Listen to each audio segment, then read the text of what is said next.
الله الرحمن الرحيم. السلام عليكم ورحمة الله وبركاته.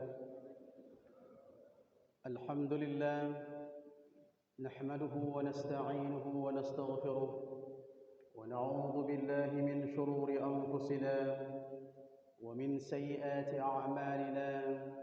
من يهده الله فلا مضل له ومن يضلل فلا هادي له، وأشهد أن لا إله إلا الله وحده لا شريك له، وأشهد أن محمدا عبده ورسوله.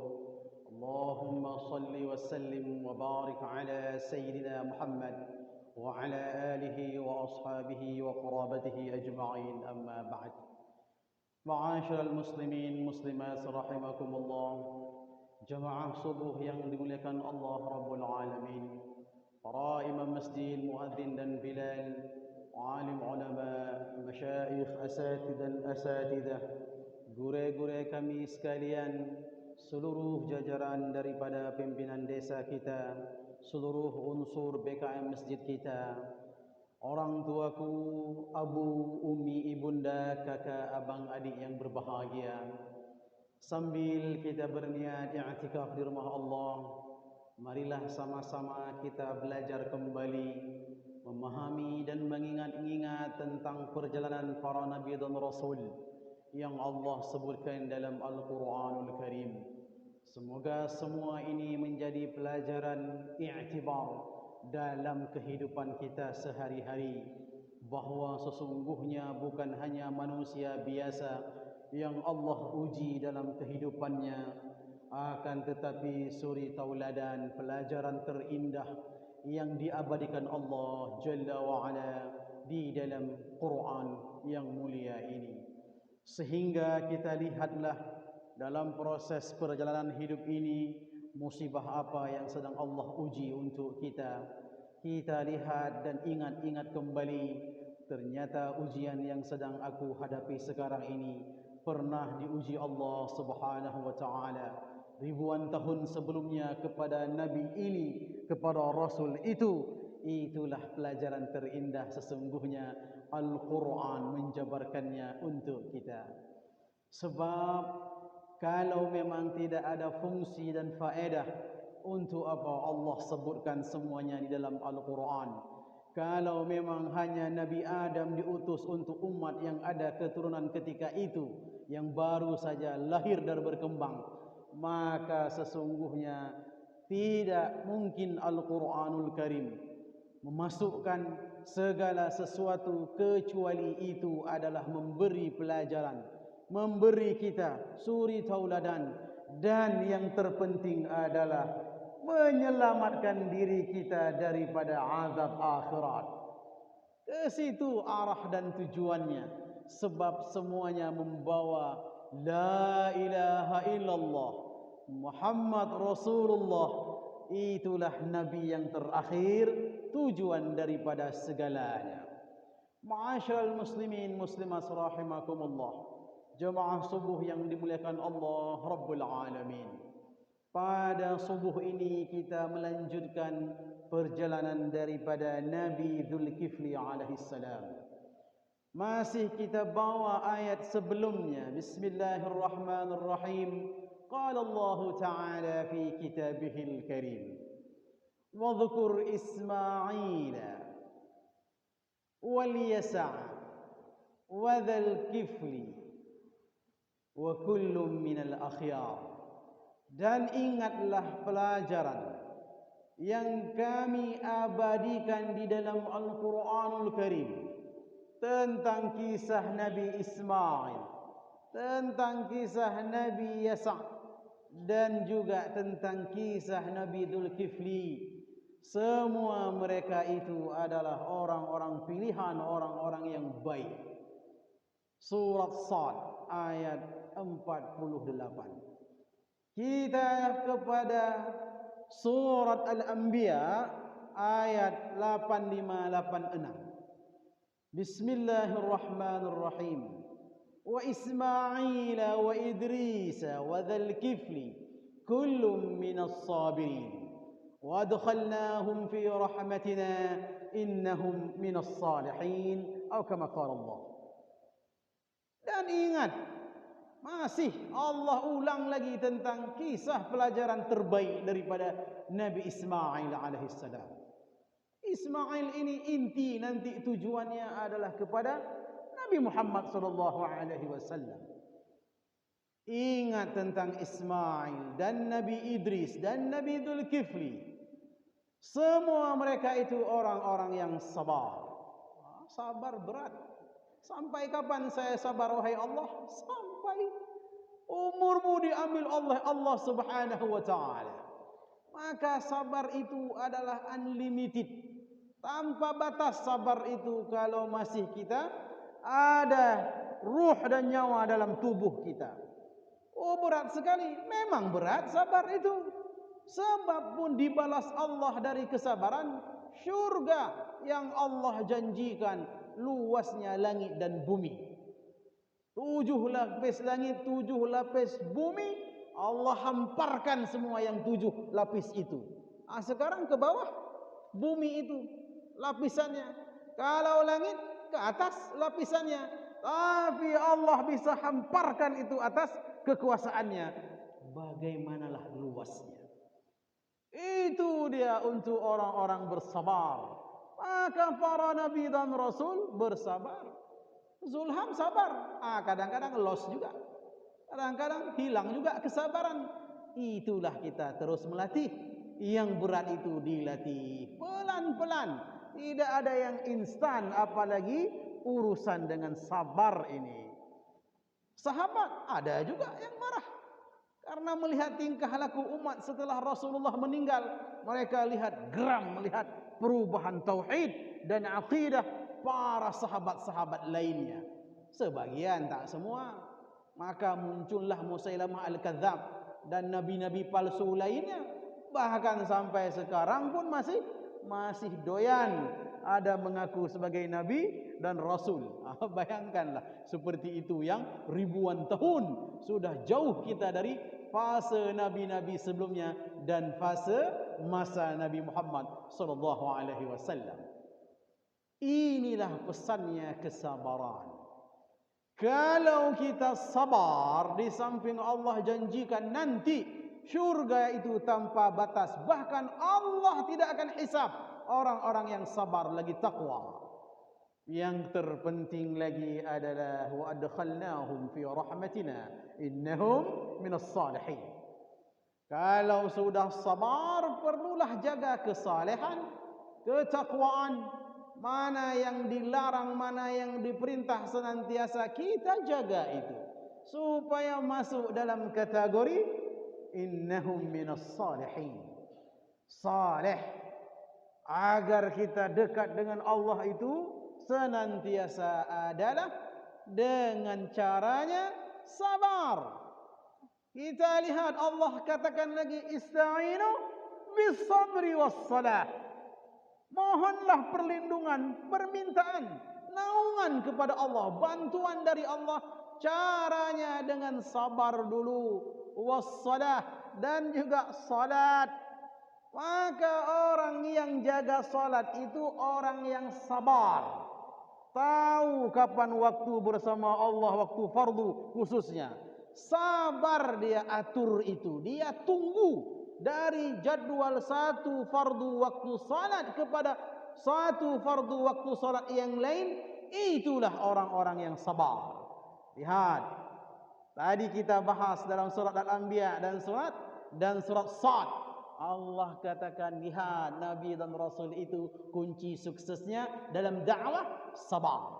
Oh, kunci dalam membesarkan anak-anak dan keturunan sabar. Oh, dalam kita mensukseskan diri kita dalam melatih kepemimpinan dalam rumah tangga kita, sabar, dan seterusnya.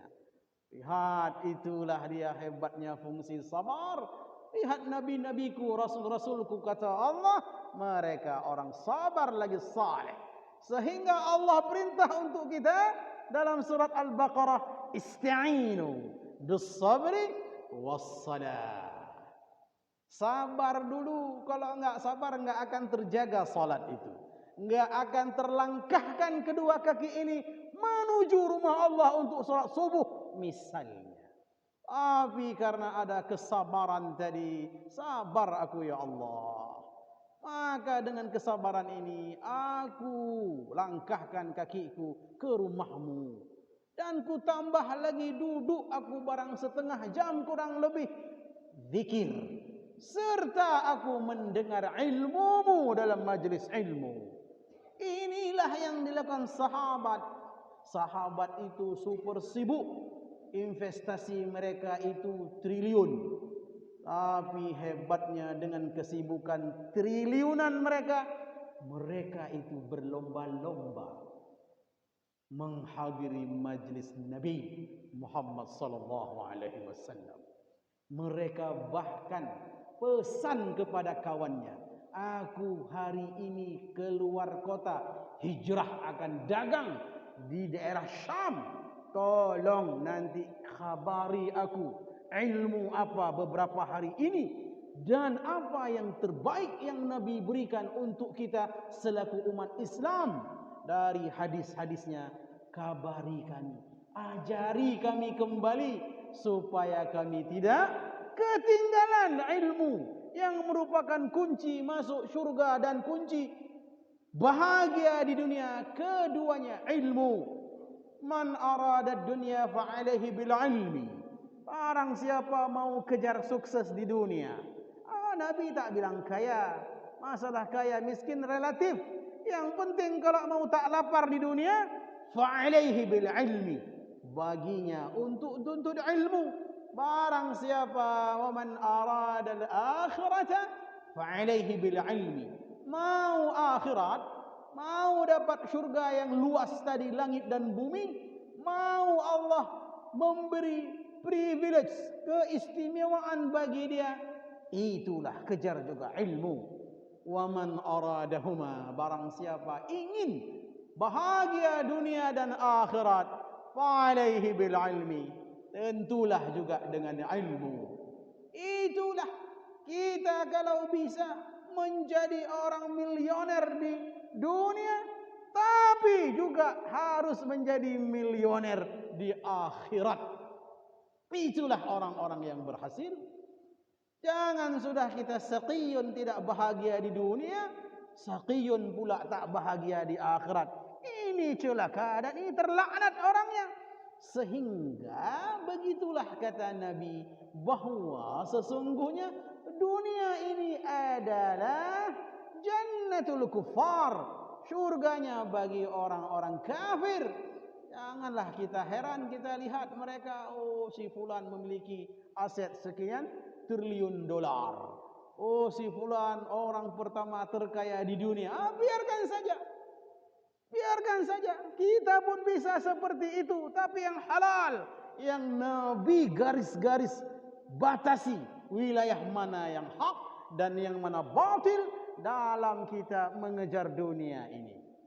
Tapi hebatnya Islam itu, kata Nabi juga, dunia itu merupakan sijnul muslimin. Dunia itu adalah penjara bagi orang-orang Islam. Dan penjara itu pun larangan-larangan yang tidak membahayakan kita. Ke situ tujuannya. Mengapa dilarang minum khamar? Cepat minum khamar, nanti lama-lama cepat kena sakit gulanya. Jadi banyak hikmahnya. Kenapa dilarang? Kenapa dilarang berjudi? Karena nanti setelah judi tak terima kalah, maka setelah itu pikir siasat untuk membunuh orang lain gara-gara judi, muncul dari khamar. Inilah hebatnya Islam. Dilarang itu batas-batas yang tak boleh kita buat. Contoh salah satu sijnul muslimin, bahwa sesungguhnya dunia itu penjara untuk kita. Penjara yang baik tentunya, tidak ada yang tak baik. Hikmahnya yang dilarang itu yang melawan batin. Lihat, jika berzina, pasti batin kita duk duk duk duk duk duk. Bayangkan, bahasa batin, hati kecil kita. Aku fitrahku bahwa dilahirkan dalam keadaan Islam, aku bermaksiat, sehingga batin itu berbicara dia. sehingga enggak nyaman, enggak tentram. Inilah sesungguhnya qad aflaha man zakkaha. Beruntung orang-orang yang telah mensucikan hati, batin, nafasnya, disucikannya selalu. Ma'asyiral muslimin muslimat rahimakumullah. Tadi kita lihat bahwa sabar saleh adalah merupakan yaitu sifat para nabi dan rasul. Berarti umat-umatnya pun belajarlah untuk latih sabar sebagaimana rasul dan nabimu terdahulu mereka sangat luar biasa sabarnya. Salehnya apa lagi? Untuk memperkuatkan satu sama lain, maka kesabaran itu diisi dengan ketakwaan amal saleh. Salat, zakat, haji, puasa dan amal saleh lainnya di bawah syariat Muhammad sallallahu alaihi wasallam. Selanjutnya, setelah Nabi Dzulkifli alaihi salam ditanya oleh raja yang kita bahas kemarin itu, siapa yang mampu setelah aku nanti memimpin wilayah ini? Syaratnya adalah tasumun nahara wa taqumul laila wa la taghdab. 3 syaratnya.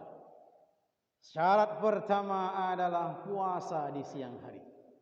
Kemudian syarat kedua adalah bangun di setiap malam, salat malam. Dan yang ketiga, bisa menahan emosi, tidak marah. Semua ada dalam syariat Muhammad yang 3 ini. Nabi katakan kepada kita, la taghdab, jangan marah. La taghdab, jangan marah. Nabi ulang 3 kali, la taghdab, jangan marah. Itu menunjukkan marah ini, jika kita bisa kontrol, tahan dan latih, memberi dampak positif bukan hanya untuk pribadi kita, juga orang yang sedang kita akan marah tadi. Sehingga orang-orang yang bisa menahan emosi, kita lihat dari fisiknya berwibawa, nufur. Itu salah satu hikmah. Kemudian dari kesehatan, tidak ada dhiqut tanaffus, enggak tertekan batin. Enggak membatin dia, enggak terfikir 24 jam, bahkan 5 tahun, 10 tahun masih dendam. Ini dia akibat daripada tadi marah, efeknya kemana-mana, dendam, muka cemberut, lihat dia masih 10 meter, sudah mulai kita menghindar, tak nyaman. Sehingga itulah salah satu dimulai dari orang yang suka marah. Dan faktor lainnya secara medis, cepat tua, rambut cepat putih. Ada juga yang masih muda sebagian rambut putih. Faktor lainlah hormon dan sebagainya. Tapi hukum umumnya berlaku, hikmah daripada jangan marah adalah untuk kebaikan kita. Baik fisik kesehatan, baik pun untuk non fisik orang lain. Muamalah kita, sosial kita. Yang kemudian adalah diterima semua itu syaratnya oleh Nabi Dzulkifli. Namanya adalah Bashir. Ada yang katakan anak dari Nabi Ayyub alaihissalam, maka kita bilang Bashir bin Ayyub.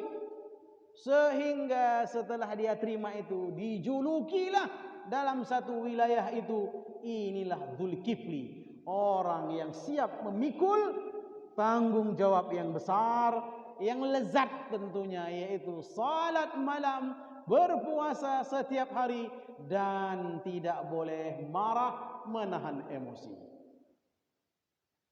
Mulailah iblis tak nyaman. Iblis dengan pekerjaannya seperti itu sampai nanti sebelum kiamat, tak berhenti dia. Memang sudah kontraknya dengan Allah Subhanahu wa taala, panjangkan umurku, bahwa aku akan menggoda umatmu illal mukhlasin, orang yang ikhlas. Ikhlas ke masjid, ikhlas berbagi, ikhlas membantu, ikhlas baca Quran, ikhlas bangun malam, ikhlas jaga fardu, ikhlas salat duha, semuanya mukhlasin. Lihat, berat memang. Jam-jam 9 nanti, jam 10. Indahnya orang yang mengejar syuruk. Langsung setelah itu dia akan duha. Tapi kita sebagian, termasuk saya kadang-kadang, berat sekali kamar mandi hanya 2 meter dari jarak kita duduk di ruang tamu. Bayangkan, mukhlasin harus dilatih.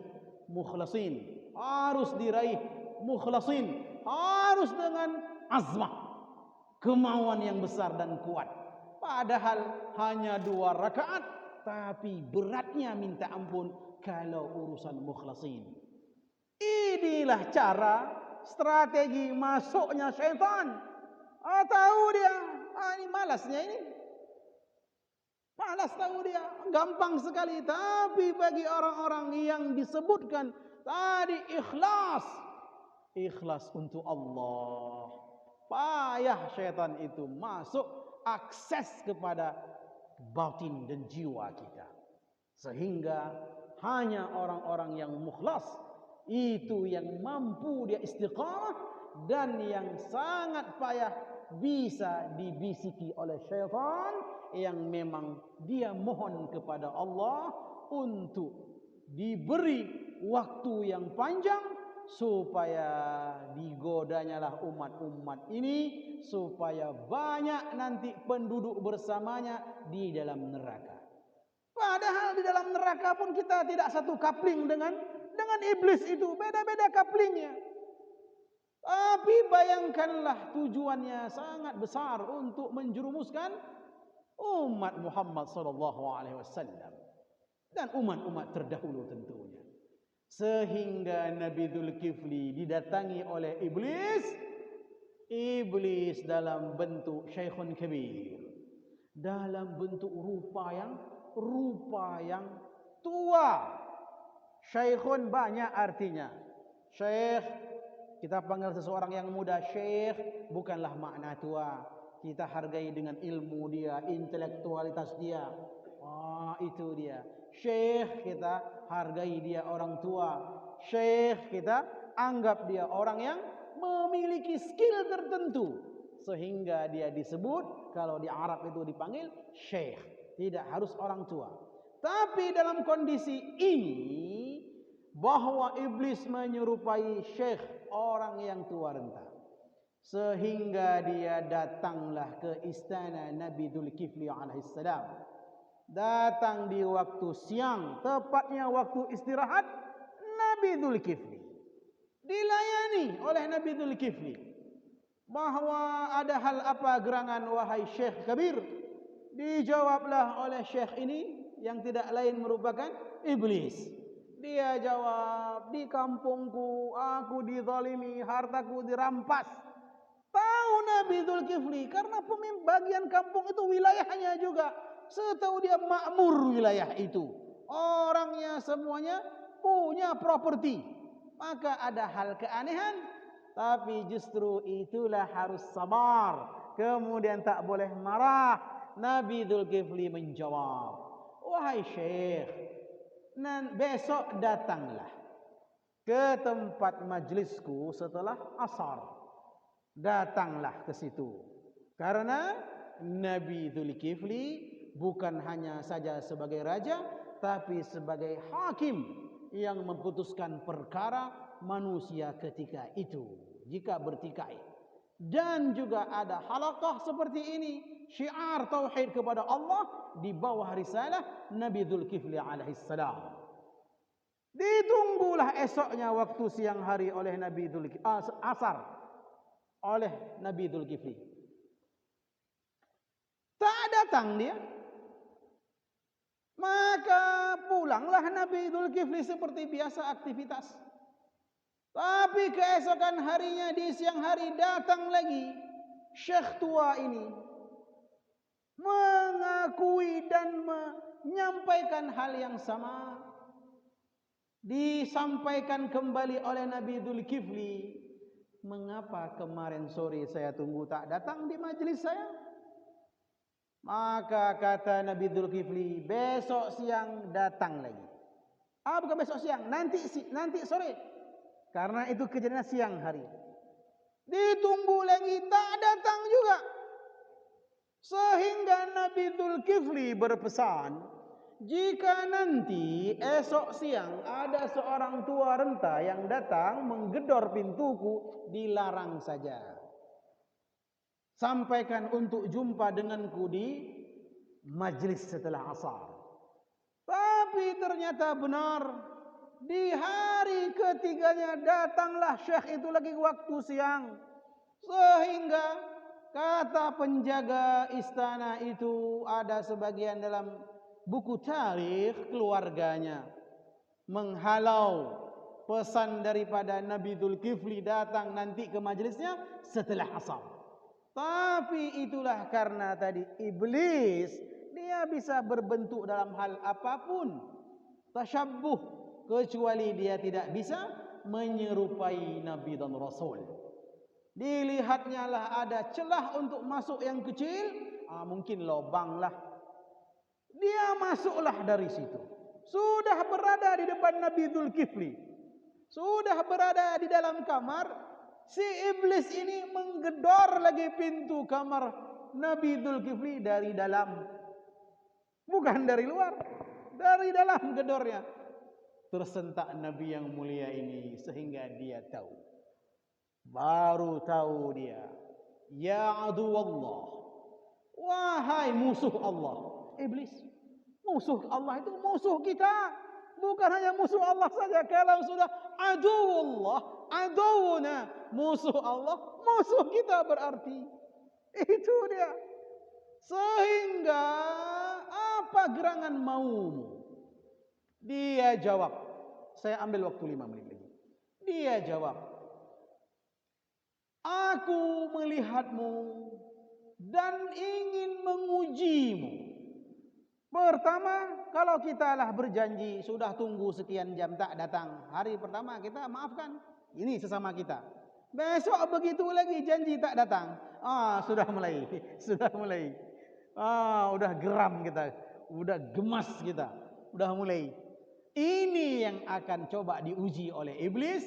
Apakah Nabi Dzulkifli akan seperti itu saja dari hikmah tentang salat malam. Nabi menyuruh salat malam walau bisyatin, walaupun sebentar memeras susu kambing, walaupun 2 rakaat. Kita buka hadis Ibnu Abbas. An Ibni Abbas radhiyallahu anhu qala, fayaji'u Allahu fihim wal umamu sufufan wa yunadi munadin, sata'lamuna al-yawma man ahlul karam, aina alladhina tatajafa junubuhum 'anil madaji yad'una rabbahum khawfan wa tama'an wa mimma razaqnahum yunfiqun. Allahu akbar.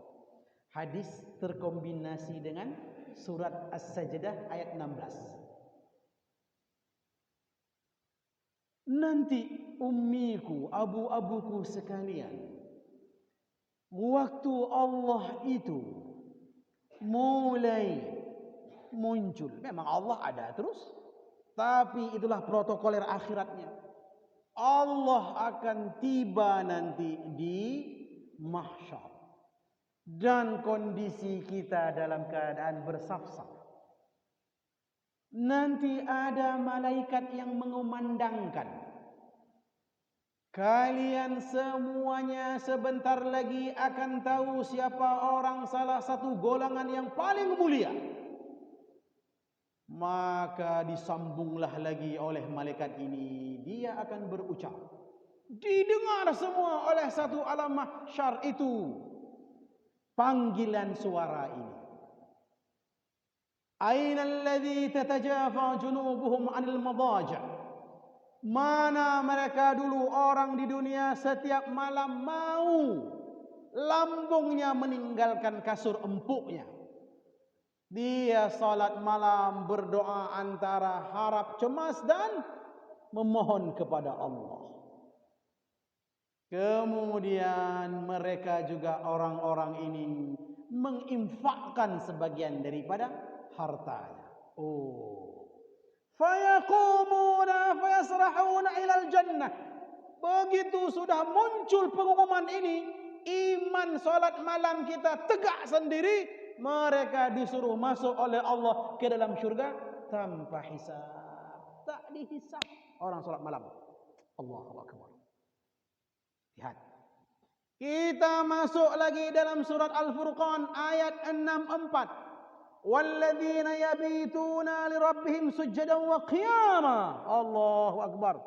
Dan orang-orang yang sebagian malamnya yabitun bersama Allah, ibadah, sujud dan berdiri salat. Masuk dalam surat Az-Zariyat ayat 15. Enggak panjang nih, 3 menit lagi. Surat Zariyat dari ayat 15. Innal muttaqina fi jannati wa 'uyun akhidhina ma atahum rabbuhum innahum kanu qabla dzalika muhsinin. Sesungguhnya orang-orang bertakwa itu di dalam syurga kebun-kebun dan mata air. Mereka menerima nikmat dari Allah mereka itu, yang Ahad, yang Esa itu Allahnya. Mereka itu dulu di dunia itu baik orangnya. Dijawab Allah contoh kebaikannya. Apa? Kita sambung. Kanu qalilan minal laili ma yahja'un. Sikit tidur malamnya. Walaupun tidur 4 jam, 5 jam, 6 jam, tapi ada waktu jam 4, jam 3. Waktu sahur, ada waktu untuk salat malam. Allahu Akbar. Lihat. Contoh orang yang baik itu di akhirat, di dunia. Cirinya mereka baik dengan jaga salat malam. Apa lagi? Disambung lagi oleh Allah. Wabil ashari hum yastaghfirun. Waktu sahur, astagfirullah, astagfirullah, astagfirullah. Allahumma anta rabbi la ilaha illa anta. Macam-macam istighfar kepada Allah. Ya Allah, ini orang baik. Berarti kalau sudah baik di akhirat kata Allah, di dunia pun baik. Itu dia. Satu lagi syaratnya. Wa fi amwalihim. Sambungan ayat ke bawahnya. Haqqul lis-sa'ilin wal mahrum. Mereka sebagian dari harta orang solat malam tadi, sebagian dari hartanya dibagi. Sedekah, zakat, berbagi makanan, berbagi pakaian, bagi. Itu dia.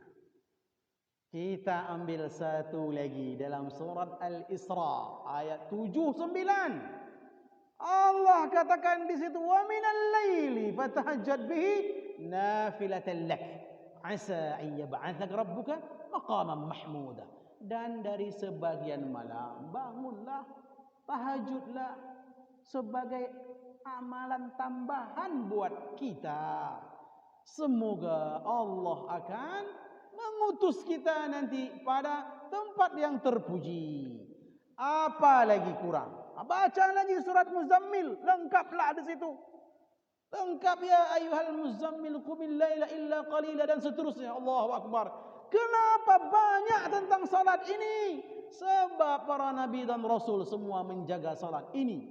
Bahkan bagi Nabi Muhammad itu adalah wajib salat malam. Kemana ini hubungannya? Supaya nanti masuk syurga tanpa hisab. Kalau tidak dihisab sama Allah, tidak perlu mengikuti protokoler lainnya. Tidak ditimbang, namanya pun tanpa hisab. Berarti tidak ditimbang, berarti tidak menerima. Nanti ada periode, skedul pembagian catatan amal kita, kitab rapor kita. Orang sudah masuk surga tanpa hisab. Untuk apa lagi menerima ini? Tak perlu. Berarti ada eksepsi, pengecualian. Makanya hadis Nabi, wa yunadi munadin sata'lamuna al-yawma man ahlul karam.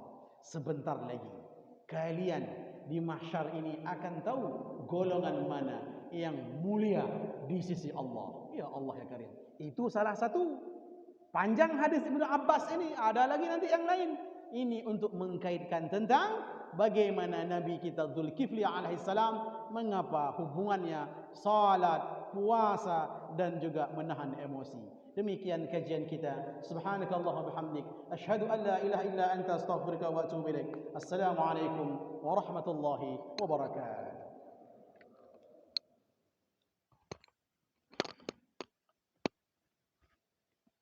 Allahu Akbar. La ilaha illallah.